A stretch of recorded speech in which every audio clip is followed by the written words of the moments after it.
नमस्कार मित्रांनो, सुख म्हणजे नक्की काय असतं या मालिकेच्या आजच्या भागामध्ये आपण पाहणार आहोत की जोगतिनीने सांगितल्याप्रमाणे जयदीप आणि गौरी एक एक नारळ फोडतात, परंतु दोघांचंही नारळ आतून काळं निघतं आणि ते पाहून सर्वांना मोठा धक्का बसतो। तेव्हा जोगतीन स्वतः टोपलीतून एक नारळ घेते आणि ते फोडते, परंतु ते नारळ चांगलं असतं। जोगतीन त्याचा प्रसाद देवी आईसमोर ठेवते, तर गौरी विचारते याचा काय अर्थ समजायचा। तर जोगतीन सांगू लागते, आपल्या पाप पुण्याचा हिशोब तिच्या दरबारात होतच असतो। आपण कितीही पुण्य केलं ना, परंतु नकळत आपल्या हातून एखादं पाप घडलं असेल तर ते पाप सगळ्या पुण्यावर भारी पडतं, मग त्याची शिक्षा आपल्याला भोगावीच लागते। तेव्हा गौरी विचारते, पण या पापातून मुक्तता कशी मिळवायची।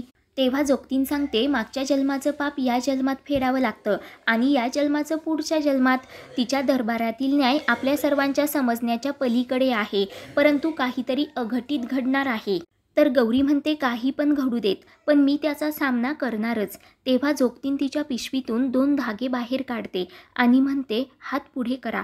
गौरी विचारते, हे काय आहे। त्यावर जोगतीन सांगते की चंद्रसेन स्वामी जाताना तुमच्यासाठी हे देऊन गेले, सुरक्षा कवच आहे हे। त्यांच्या सिद्धीने हे धागे त्यांनी सिद्ध केले आहेत आणि जोपर्यंत पौर्णिमा होत नाही ना, तोपर्यंत तुम्ही हा धागा हातातून अजिबात काढायचा नाही।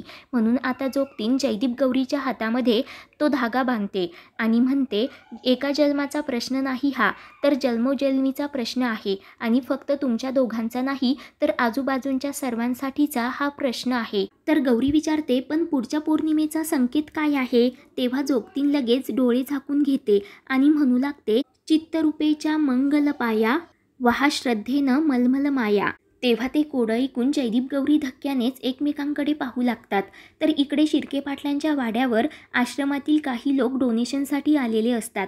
शालिनी त्यांना चहा देते, तर माई मुद्दामच शालिनीला देवकी आणि उदयला सुद्धा चहा देण्यासाठी सांगत असतात। तेव्हा नाईलाजाने शालिनी देवकी उदयला चहा देते, परंतु मॅडहेड देवकीच्या हातातून चहाचा कप खाली पडतो आणि सांडतो।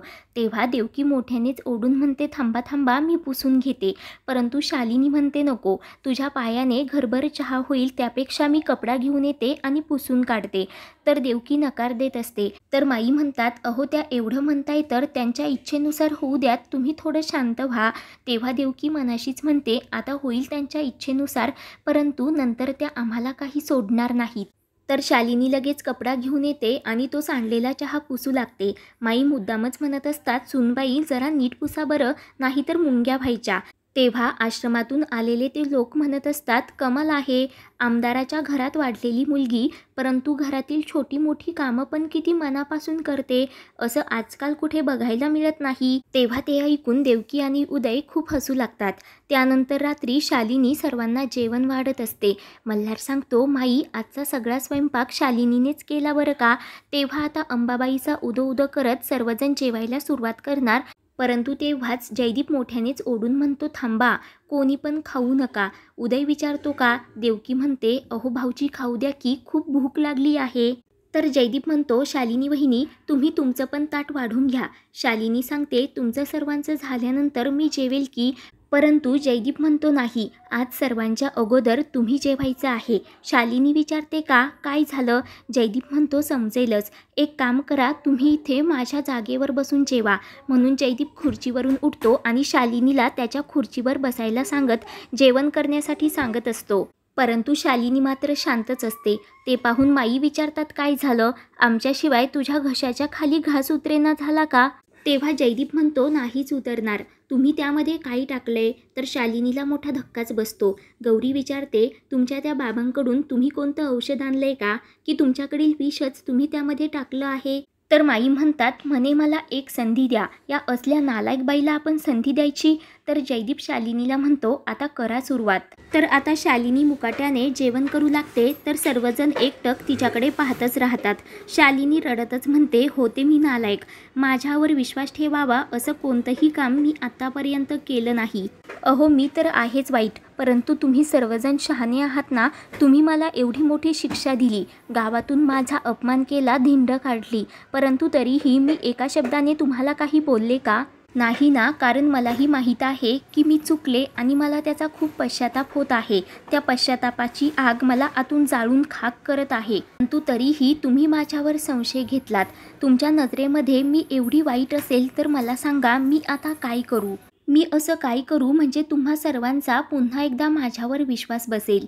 तर जयदीप मोठ्यानेच ओरडून सांगतो, तो विश्वास कधीच बसणार नाही. कारण आत्तापर्यंत तुमच्या अशाच या नाटकाला भुलून आम्ही तुम्हाला संधी देत आलो, पण तुम्ही काय केलंत? आणि म्हणूनच मी तरी मरेपर्यंत तुमच्यावर कधीही विश्वास ठेवणार नाही. तर आता शालिनी रडतच तेथून निघून जाते. त्यानंतर रात्री गौरी मल्हारसाठी त्याच्या रूममध्ये ताट घेऊन येते आणि शालिनी वहिनी कुठे गेल्या असं विचारते.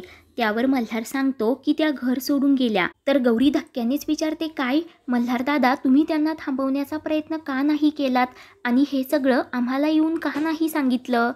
तर मल्हार सांगतो, मी तिला थांबवण्याचा खूप प्रयत्न केला, पण तिने माझं काहीच ऐकलं नाही आणि कुणाला काही सांगायचं नाही असंही तिने मला सांगून ठेवलं, मला शपथ दिली. तर गौरी म्हणत असते, एवढ्या रात्रीच्या त्या कुठे गेल्या असतील? त्यांनी तुम्हाला काही सांगितलं का? तर लगेच मल्हार म्हणतो, नाही, तिने मला काही सांगितलं नाही, फक्त ही चिठ्ठी लिहून गेली.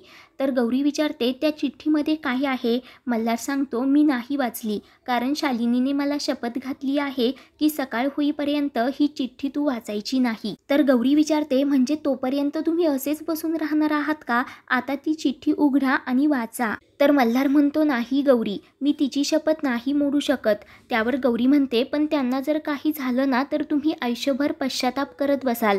आता ती चिठ्ठी उघडून वाचा. परंतु मल्हार काही ऐकायला तयार नसतो. गौरी म्हणते, शालिनी वहिनीने तुम्हाला शपथ घातली होती ना, मग मी तर ती चिठ्ठी वाचू शकते. तर मल्हार लगेच ती चिठ्ठी गौरीकडे देतो. त्यामध्ये असं लिहिलेलं असतं की शालिनी आता आत्महत्या करणार. ते वाचून मल्हार गौरीला मोठा धक्काच बसतो. त्यानंतर गौरी ती चिठ्ठी जयदीप आणि माईंना दाखवते. तर माई म्हणतात, शालिनी आणि स्वतःचा जीव देणार? हे कदापि शक्य नाही. तिला तर असं वाटतं हे सगळं जगच माझं आहे. अगं ना, यामध्ये नक्कीच तिचा काहीतरी डाव असेल. परंतु गौरी मात्र खूप पॅनिक झालेली असते. तर मल्हार रडत असतो. गौरी म्हणते, माई मी काय म्हणते, एकदा तरी आपण बाहेर जाऊन बघूयात की? जयदीप विचारतो, का? बाहेर जाऊन तुला त्यांच्या सापळ्यात अडकायचं आहे का?